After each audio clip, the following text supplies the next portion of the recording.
नमस्कार.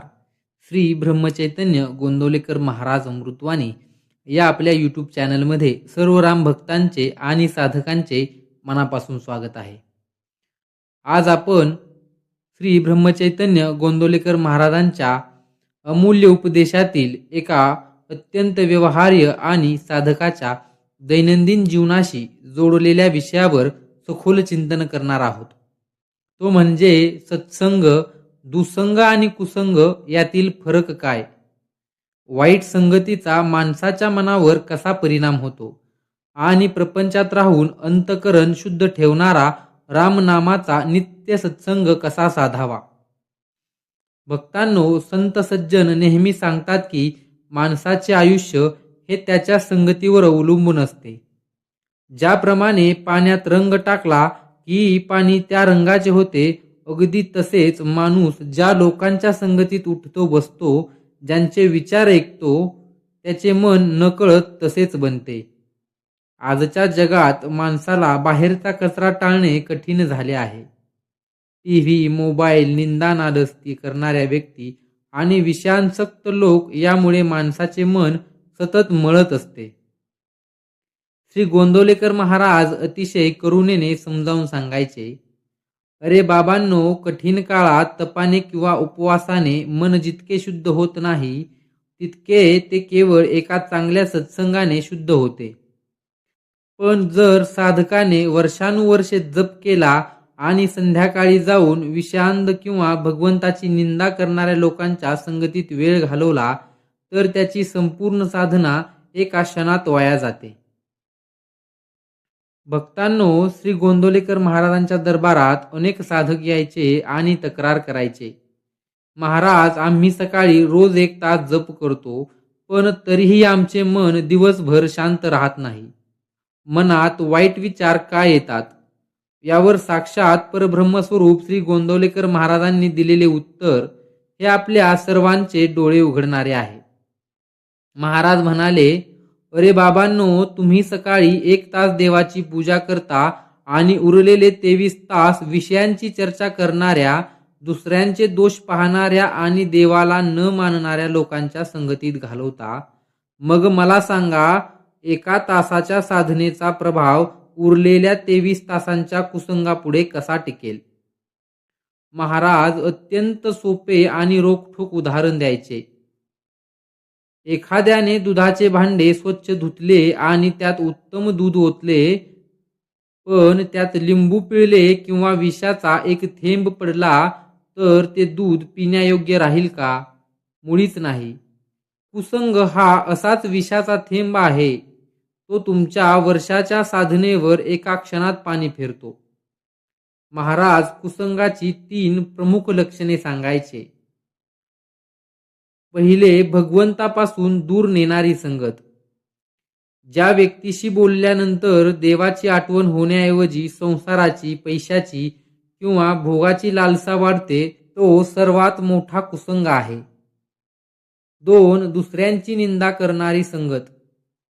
ज्या ठिकाणी बसून फक्त लोकांच्या चुका, उणिवा आणि चुगल्या चर्चिल्या जातात, तिथे बसणे म्हणजे स्वतःच्या मनावर घाण साचवणे होय.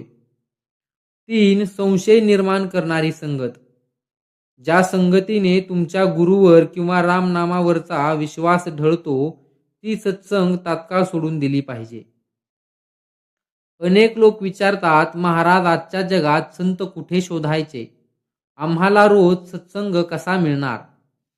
यावर साक्षात परब्रह्मस्वरूप श्री गोंदवलेकर महाराजांनी दिलेला निर्णय अत्यंत क्रांतिकारक आहे. महाराज म्हणाले, अरे वेड्यांनो, संतांच्या देहाच्या जवळ बसणे म्हणजे केवळ सत्संग नव्हे. सतचा संग म्हणजेच परमात्म्याचा, सत्याचा आणि नामाचा संग असणे हाच खरा सत्संग आहे. महाराज सत्संगाची अतिशय सोपी व्याख्या करतात. जर तुम्हाला कोणताही संत पुरुष भेटला नाही, तरी काळजी करू नका. संतांचे ग्रंथ जसे की ज्ञानेश्वरी, दासबोध, मनाचे श्लोक वाचणे हा पहिला सत्संग आहे. नामस्मरण करणाऱ्या भक्तांच्या सहवासात बसणे हा दुसरा सत्संग आहे. आणि सर्वात श्रेष्ठ सत्संग म्हणजे स्वतःच्या जिभेवर अखंड श्रीराम जय जय रामचा जप चालू ठेवणे, कारण नामात साक्षात रामराया हजर असतो. त्यामुळे नामाचा संग हाच जगातील सर्वोत्तम सत्संग आहे. महाराज नेहमी सांगायचे, नोकरी किंवा व्यवसायात आपल्याला अनेक प्रकारच्या माणसांशी बोलावे लागते. मग अशा वेळी कुसंगापासून स्वतःला कसे वाचवावे, यावर महाराजांनी दिलेली व्यावहारिक युक्ती खालीलप्रमाणे आहे. 1. व्यवहारात मोजके आणि गोड बोला. कामापुरते बोला, पण लोकांच्या वैयक्तिक वादात किंवा राजकारणात आणि निंदेच्या गप्पांमध्ये रस घेऊ नका. 2. मनात नामाचा जप चालू ठेवा. समोरची व्यक्ती जेव्हा व्यर्थ बडबड करत असेल तेव्हा वरून तिचे ऐकल्यासारखे दाखवा, पण आतून मनात श्रीराम जय जय रामचा जप चालू ठेवा. यामुळे समोरच्याच्या वाईट विचारांचा प्रभाव तुमच्या मनावर पडणार नाही. 3. एकांताची सवय लावा. काम संपल्यावर नको तिथे लोकात घोळका करून बसण्यापेक्षा एकांतात बसून 10 मिनिटे नामस्मरण करा. एकांत हा साधकाचा सर्वात मोठा मित्र आहे. महाराज सांगायचे, जशी गंगेत आंघोळ केल्याने शरीराचा मळ निघून जातो, तसे नामाच्या सत्संगात राहिल्याने जन्माजन्माचा मानसिक मळ धुवून निघतो. ज्या घरात आणि ज्या अंतकरणात अखंड रामनाम चालते, तिथे वाईट विचार किंवा कुसंग टिकूच शकत नाही. महाराज म्हणतात, नामाच्या नित्य सत्संगाने माणसाची प्रवृत्ती शांत बनते, राग आणि चिडचिड कमी होते. बाह्य जगात कितीही गोंधळ असला तरी नामाचा सत्संग साधणाऱ्या भक्ताच्या अंतकरणात अथांग शांतीचा झरा वाहत असतो. भक्तांनो, आपले मन पवित्र ठेवून परमार्थात प्रगती करण्यासाठी श्री गोंदवलेकर महाराजांनी दिलेले हे 5 सुवर्ण नियम आजच लक्षात ठेवा. नियम पहिला, निंदा ऐकणे बंद करा. कोणाची निंदा करणे जितके पाप आहे, तितकेच ती निंदा रसाने ऐकणे हे सुद्धा पाप आहे. अशा ठिकाणाहून लगेच उठून जा. नियम दुसरा, सद्ग्रंथाचे नित्य वाचन करा. रोज किमान 15 मिनिटे दासबोध, ज्ञानेश्वरी किंवा महाराजांचे प्रवचन वाचण्याचा नियम ठेवा. नियम तिसरा, साधक मित्राची संगत. ज्यांना देवाची आवड आहे अशा सात्विक लोकांच्या संगतीत राहा. नियम चौथा, जिभेला आवर घाला. व्यर्थ बडबडीने आपली साधना खर्च होते, म्हणून मोजके बोला आणि उरलेल्या वेळात नाम घ्या. नियम पाचवा, रामालाच सखा माना. जगात कोणीही कायमचे सोबत राहत नाही.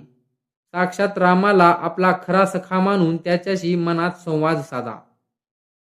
तर भक्तांनो, सत्संग, दुसंग आणि कुसंग, अंतकरण शुद्धीचा मार्ग या विषयावरील श्री ब्रह्मचैतन्य गोंदवलेकर महाराजांचे हे अतिशय व्यावहारिक, सखोल आणि डोळे उघडणारे प्रवचन तुम्हाला कसे वाटले? आजपासून सर्व नको तो कुसंग सोडून अखंड रामनामाचा सत्संग धरण्याचा संकल्प तुम्ही करणार का? हे आम्हाला कमेंटमध्ये नक्की सांगा. जर या आजच्या या उपदेशाने तुमच्या मनातील विचार शुद्ध करून तुम्हाला सत्संगाची नवी दिशा दिली असेल तर या व्हिडिओला आत्ताच्या आत्ता एक लाईक नक्की करा.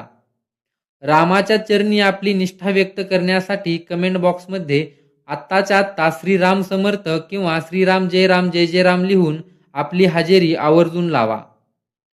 महाराजांचे असेच सखोल, जीवन बदलणारे आणि आत्म्याला आनंद देणारे दैनंदिन उपदेश नियमितपणे ऐकण्यासाठी आपल्या श्री ब्रह्मचैतन्य गोंदवलेकर महाराज अमृतवाणी या यूट्यूब चॅनलला आता सबस्क्राईब करा आणि बेल आयकॉन दाबायला विसरू नका. बोला श्री ब्रह्मचैतन्य गोंदवलेकर महाराज की जय. साक्षात परब्रह्म श्री रामचंद्र महाराज की जय.